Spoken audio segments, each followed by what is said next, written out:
अस्सलाम वालेकुम नाज़रीन, इंडिया 24 में आपका बहुत बहुत स्वागत है। मैं हूं आपका होस्ट कैसर शहनाज मीर और आप देख रहे हैं मुद्दा क्या है।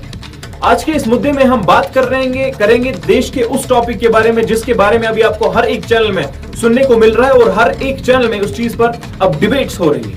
इस मुद्दे पर अब सियासत भी बहुत गर्म हो चुकी है, मगर हर एक आम व्यक्ति, आम साधारण इंसान गुस्से में है और हर एक देशवासी के दिल में गुस्सा भरा हुआ है, आक्रोश भरा हुआ है। ये एक ऐसा मामला है जो पिछले कई दिनों से सुर्खियों में है और सुर्खियां बटोर रहा है। जान बचाने वाली डॉक्टर के साथ हैवानियत हुई, जान बचाने वाली डॉक्टर की जान ली गई और उसके साथ बर्बरता हुई। आपको पता होगा कोलकाता में एक डॉक्टर के साथ बलात्कार हुआ और निर्मम तरीके से उसकी हत्या की गई, उसका कत्ल किया।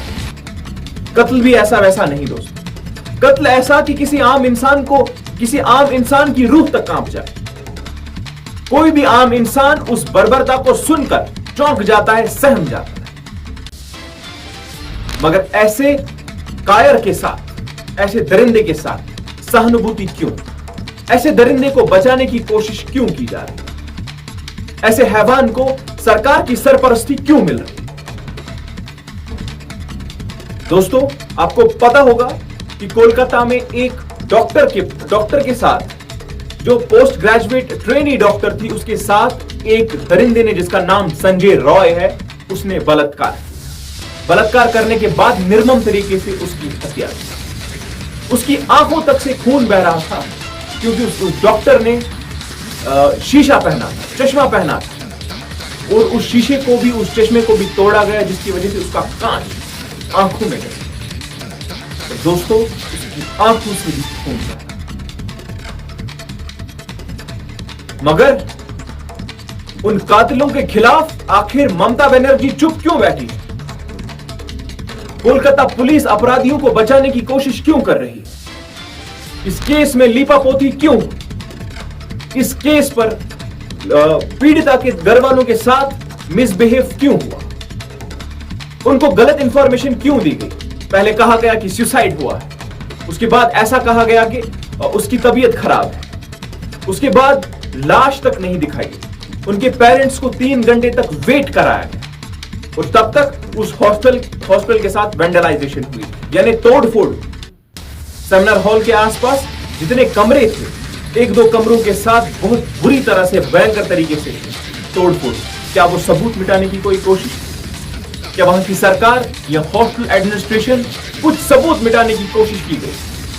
और ममता बनर्जी ने उससे 1 दिन पहले ही वहां के प्रिंसिपल को प्रमोट कर दिया। आखिर क्या वजह? दोस्तों, ऐसी चीजें तो होती रहती हैं हमारे समाज में, मगर हम अवेयर क्यों नहीं? आखिर इन कातिलों को सजा मिलने में देर क्यों होती? अगर हम बात भारत की करें तो 2021 के सर्वे के अकॉर्डिंग, एनसीआरबी यानी नेशनल क्राइम रिकॉर्ड ब्यूरो के सर्वे के अकॉर्डिंग 2021 तक 31,677 केसेस दर्ज हुए। आंकड़ा देखिए दोस्तों, 31,677 केसेस दर्ज हुए हैं। अगर आंकड़ों पर जाए तो प्रतिदिन, हर दिन 86 रेप्स हो रहे हैं प्रतिदिन। 86 रेप पर डे दोस्तों। आंकड़ा देखिए, कहां है हमारा कानून शास्त्र? कहां है हमारा दंड शास्त्र? हमारी जुडिशरी क्या इतनी समर्थ नहीं वो ऐसे दरिंदों को सलाखों के पीछे भेजे या कैपिटल पर या फांसी के फंदे पर लटका? ये तो एक छोटा सा आंकड़ा है दोस्तों, मगर मैं ऐसा मानता हूं, मेरा ऐसा मानना है, इससे भी ज्यादा तादाद में रेप्स हो सकते हैं हमारे देश में, होंगे, क्योंकि कुछ लोग ऐसे भी हैं जो समाज के डर से आगे नहीं आ रहे, जिसकी वजह से अपराधियों को, इन हैवानों को और हिम्मत मिलती है, वो जाकर और ऐसे गुनाह कर सकते हैं। इसके जिम्मेदार कौन? इसके जिम्मेदार आप और हम। इसकी जिम्मेदार वो पेरेंट्स भी हैं जो छुपकर समाज के डर से इस अन्याय को सहते हैं। अन्याय करने वाला जितना गुनहगार है, जुल्म करने वाला जितना गुनहगार है, उससे ज्यादा गुनहगार वो जुल्म सहने वाले। देखिए, आंकड़ों की बात तो होती रहेगी, नंबर्स की बात तो होती रहेगी, मगर सॉल्यूशन क्या है इस बात? आखिर इन मामलों पर अब सियासत भी तेज हो गई। बीजेपी कांग्रेस पर निशाना साध रही है, ममता बनर्जी पर निशाना साध रही है और हर कोई व्यक्ति अपना पॉलिटिकल उल्लू सीधा करने की कोशिश कर रहा है। इसी मुद्दे पर डिस्कस करने के लिए और बातचीत करने के लिए हमने आज अपने स्टूडियो में इनवाइट किया है एडवोकेट मुरसलीन को, जो कि AIPN अवामी इत्तेहाद पार्टी कश्मीर के सोपोर के प्रमुख हैं, प्रेसिडेंट हैं या चेयर लेडी हैं। उनको हमने आज इनवाइट किया है और आज उनके साथ बात करेंगे इसी मुद्दे पर। देखते रहे हमारे साथ वीडियो।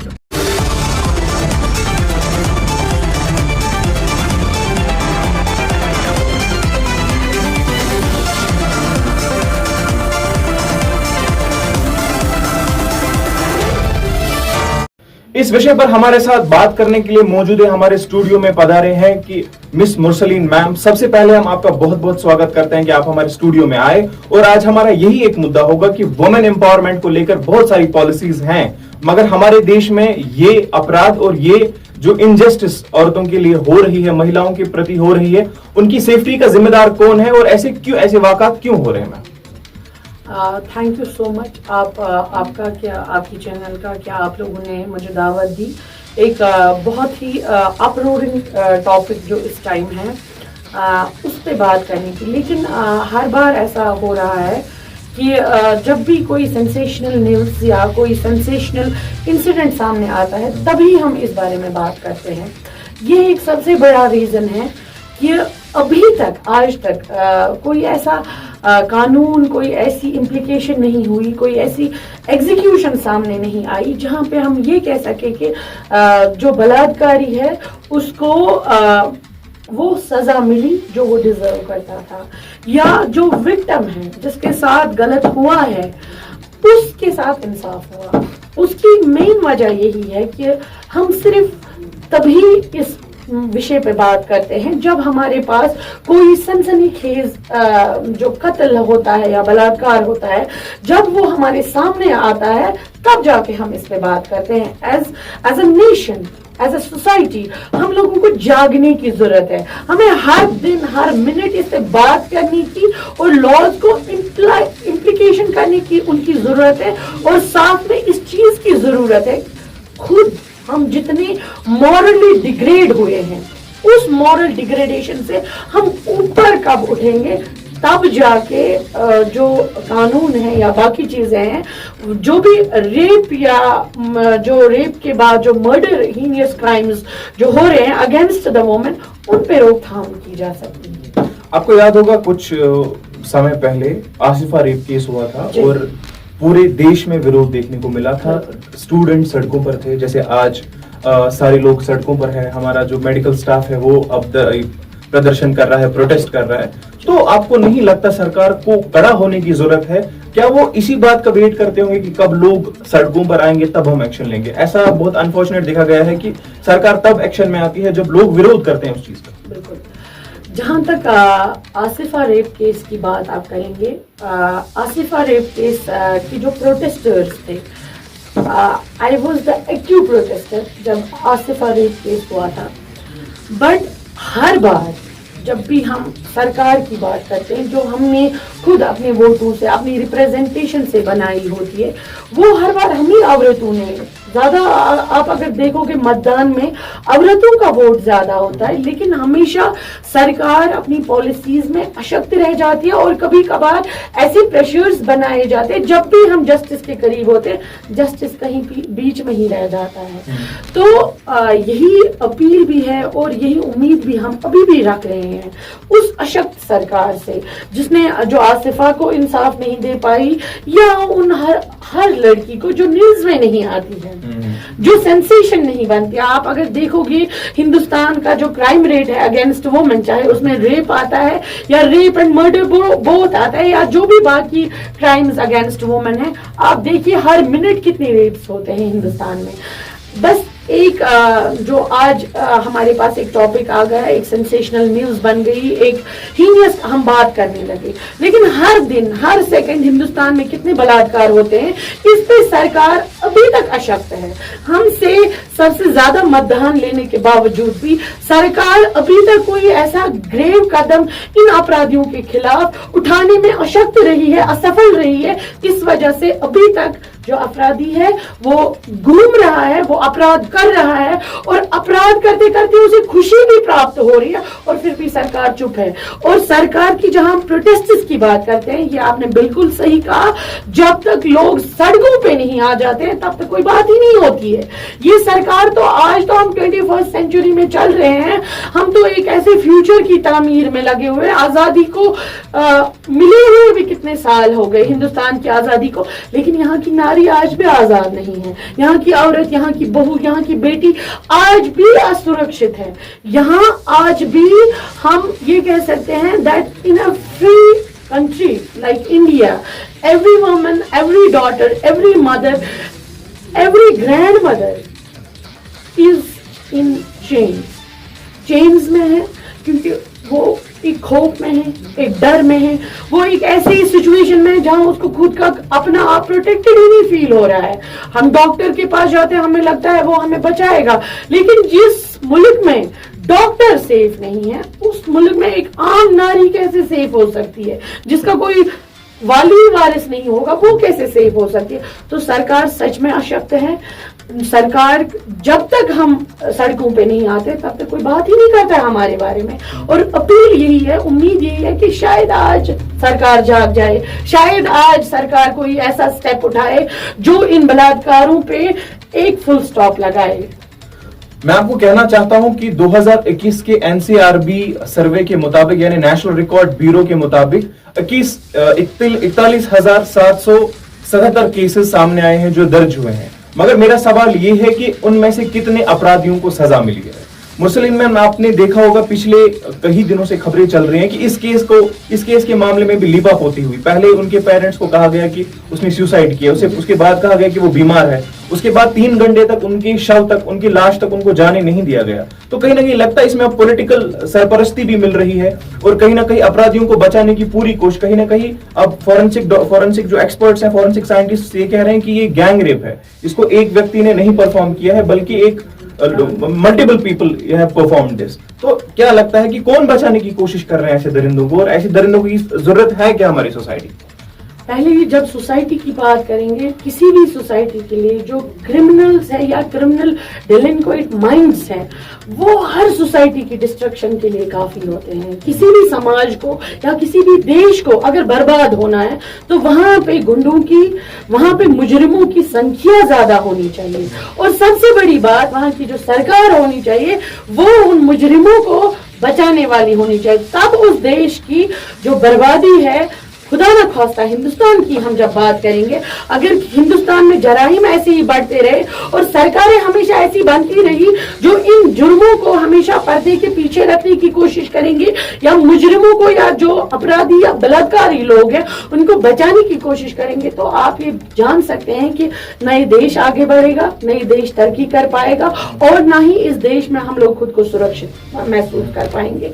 वक्त ऐसा ना आ जाए कि यहाँ के जो लोग हैं वो अपनी बहू बेटियों को किसी और मुल्क में शिफ्ट करें यहाँ के बलात्कारियों से बचाने के लिए। बार बार आसिफा के टाइम पे भी यही पेटिशन दायर की गई थी, यही स्लोगन रेज हुआ था कि जो भी रेपिस्ट है उसके साथ किसी भी किस्म की जो सॉफ्ट एटीट्यूड है, जो सॉफ्ट टिंज है, जो एक नरम रवैया है वो ना रखा जाए, बल्कि सीधे जो भी रेपिस्ट है, चाहे वो एक मेजर लड़की का रेपिस्ट है या एक माइनर लड़की का रेपिस्ट है, रेपिस्ट की सजा कैपिटल पनिशमेंट से कम होनी ही नहीं चाहिए।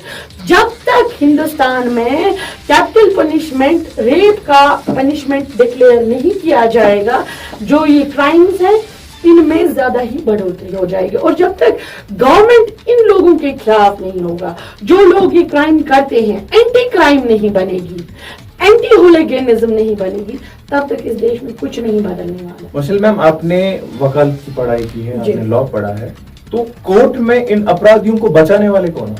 देखिए, जब भी कोई मसला होता है और वो कोर्ट में आता है, हमेशा ये हमारे जो वकीला हजरात है, मैं हूँ, आप हो, जितने भी वकील साहिबान हैं, उनके पास एक क्लाइंट आता है।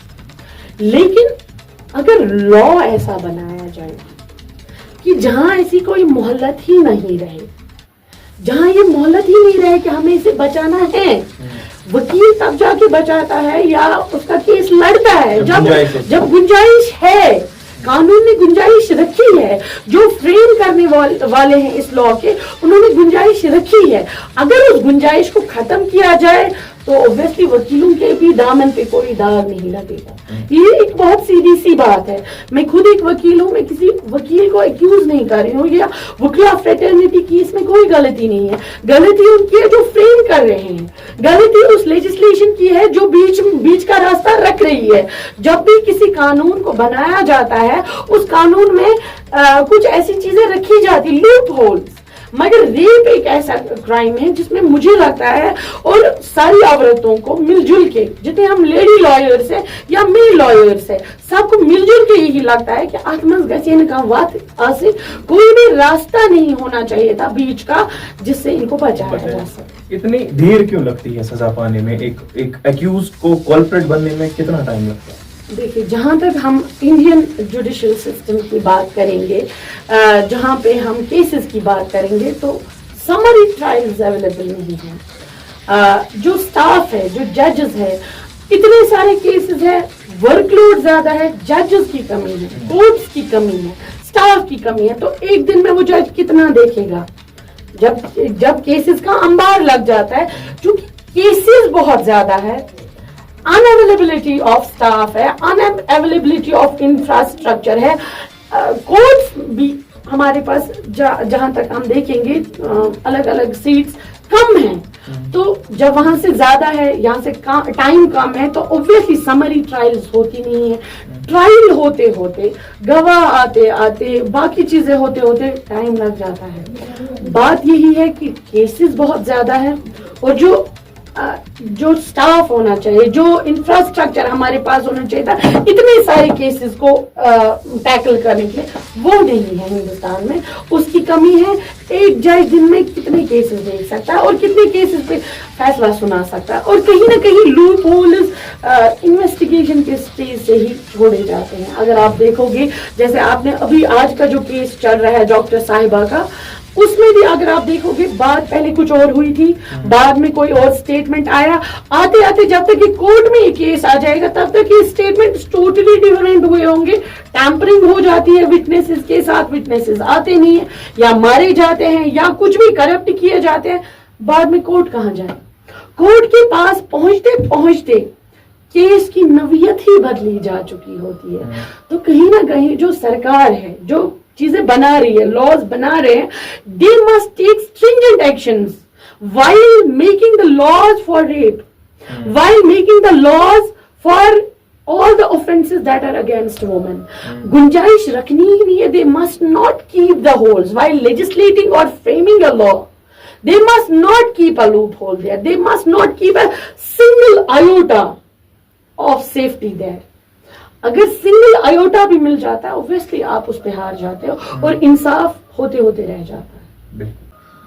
तो मैम ये बताइए, कुछ लोग ऐसे भी हैं हमारे समाज में ना जो विक्टिम ब्लेमिंग करते हैं. अब अगर औरतों का शोषण होता है, औरतों का रेप होता है, उसके जिम्मेदार वो औरतों को ही ठहराते हैं कि कपड़े वैसे पहने होंगे, ऐसा कुछ रहा होगा, या बाहर क्यों गए होंगे, ऐसा इसलिए होता है क्योंकि लड़कियां बाहर काम करती हैं. इस बारे में आपका क्या कहना है?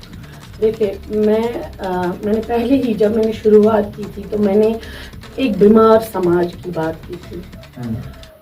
बीमार समाज की जब हम बात करते हैं तो बीमार समाज हमेशा नाइंसाफी को फरोग देता है. बीमार समाज हमेशा मॉरल डिग्रेडेशन को फरोग देता है. Whenever a society is ill or is suffering from certain diseases, they try to promote the criminals. They try to promote moral degradation. ये ऐसी इंजीनियरिंग करते हैं हमारे दिमागों की, सोशल इंजीनियरिंग. यही लोग, यही क्रिमिनल्स मिलके सोशल इंजीनियरिंग करते हैं कि विक्टिम की गलती नहीं होगी। मैं आपको बोलूंगी, जहां तक आपने कपड़ों की बात की या बाहर निकलने की बात की, आप मुझे बोलिए, जब एक 2 साल की बच्ची का रेप किया जाता है, जब एक 6 महीने की बच्ची का रेप किया जाता है, जब एक 80 साल की बुजुर्ग महिला का रेप किया जाता है, तो आपको ये बात क्लियर एंड लॉजिकल तरीके में ये समझ जानी चाहिए that it's not because of the clothes they wear, it's not because of the place they visit, it is because of the moral and mental degradation as well as because of the criminal delinquency, criminal mind, जिसकी वजह से ये चीजें हो रही है। ये कपड़ों की वजह से नहीं हो रही है। अगर कपड़ों की ही वजह से होती तो आप देखिए, जो आप बाहर के कुछ रियासतों की अगर आप बात करेंगे, जब हम वहाँ के कपड़ों की बात करेंगे और जब हम जैसे डॉक्टर्स अगर आप देखोगे हमेशा एप्रन में होते हैं, फुल कपड़ों में होते हैं, तो कपड़ों की तो बात ही नहीं आती है। वहीं पे अगर हम बीचेस की बात करेंगे, वहां तो मसला ही कुछ और होता है, तो वहां ऐसा क्यों नहीं हो रहा है? ये जो क्रिमिनल डिलिंक्वेंट माइंड्स हैं वो इस बात को प्रमोट करते हैं और किसी और ही दिशा में ले जाते हैं। बात कपड़ों की अगर होती तो 2 साल की बच्ची का रेप नहीं होता, 6 महीने की बच्ची का रेप नहीं होता, हिजाब में लिपटी बच्ची का रेप नहीं होता, तो एसिड अटैक्स नहीं होते। ये हमारी बीमार सोच है जिसकी वजह से ही होता है। और जो लोग ये बोलते हैं कि ये किस वजह से होता है, तो वो लोग पहले इस बात का जवाब दें कि 6 महीने की बच्ची ने कौन से कपड़े पहने थे। अगर आप देखोगे उनके ऑर्गन्स तक डेवलप नहीं हुए होते हैं, तो कौन से कपड़े और कौन सी नुमाइश की ये बात कर रहे हैं। ये हमारा समाज बीमार हो चुका है और समाज के साथ साथ अब हम अपने मुल्क को भी बीमार कर रहे हैं, क्योंकि हम कोई स्ट्रिक्ट एक्शन नहीं ले पा रहे हैं। तो लास्ट में क्या मैसेज रहेगी सरकार के लिए, स्पेशली जो दंड शास्त्र को थोड़ा मजबूत करें? बिल्कुल, मैं बस इतना ही कहूंगी कि सरकार को बार बार लोग चुन के अपना मतदान देके इसलिए सामने लाते हैं ताकि वो इस मुल्क में सेफ रह सके। वरना ऐसा बिल्कुल नहीं है कि लोग अपने हाथ में मुल्कों की बागडोर नहीं ले सकते हैं। मुल्कों को लोग ही चलाते हैं, हम लोगों की वजह 4 लोग मुल्क नहीं चलाते हैं। जब हम इस मुल्क में रहते हैं, जब हमारे हुकूक इस मुल्क में उनको पामाल नहीं किया जाएगा, तभी जाके वो लोग हुकूमत कर सकते हैं। आप लोग खुद 4 लोग बन के खुद पे ही हुकूमत क्या करोगे? अगर आप अपने मुल्क को सेफ नहीं रख पाओगे, यहाँ की महिलाओं को, यहाँ की बच्चियों को, यहाँ के बुजुर्गों को सेफ नहीं रख पाओगे, तो मुझे लगता है कि आपको जल्द से जल्द रिजाइन दे देना चाहिए और एक ऐसे गवर्नमेंट की हमें तामीर करनी चाहिए जहां एटलीस्ट हमारी बच्चियां सुरक्षित हो। गवर्नमेंट से यही अपील है कि एटलीस्ट इस बार आप लोग जाग जाइए। एटलीस्ट इस बार एक ऐसा कानून बनाया जाए, capital punishment with summary trial, एक स्पेशल धाराएं, एक स्पेशल कोर्ट जो भी क्राइम्स अगेंस्ट वुमेन है, खासकर जब हम रेप की बात करते हैं या मर्डर की बात करते हैं, उसके लिए एक समरी ट्रायल जो कि ज्यादा से ज्यादा अगर चले भी तो 1 महीने से ज्यादा नहीं चली जानी चाहिए और कैपिटल पनिशमेंट उसमें जरूरी होना चाहिए। तब जाके यहाँ की महिलाएं बचाई जा सकती है और तब जाके इस क्राइम के साथ लड़ा जा सकता है। उम्मीद है इस बार हमारी सरकार जाग जाएगी। ये एक सेंसेशनल न्यूज ही नहीं बल्कि एक हिस्टोरिकल स्टेप रहेगा towards the safety and protection of women और एक समरी ट्रायल और कैपिटल पनिशमेंट, एक लास्ट कोई लूप होल के बगैर फाइनल पनिशमेंट इनके लिए रखी जाएगी। बाकी जितनी भी हमें एक आयोटा भी इनके लिए सेफ्टी लगती है इन क्रिमिनल्स के लिए, उनको खत्म किया जाएगा, उनको कलअदम किया जाएगा। Thank you. तो हम उम्मीद करते हैं और पूछते हैं, हमारे साथ पूरा देश पूछता है कि देश की बेटियों की बर्बरता के लिए, देश की बेटियों के जुल्म पर आखिर ममता बनर्जी चुप क्यों बैठी है? हमें उम्मीद है इस मसले पर जल्द से जल्द कार्रवाई की जाएगी और हमारी आवाज और हमारी जंग जारी रहेगी ऐसे अपराधियों के खिलाफ। देखते रहे हमारे साथ इंडिया।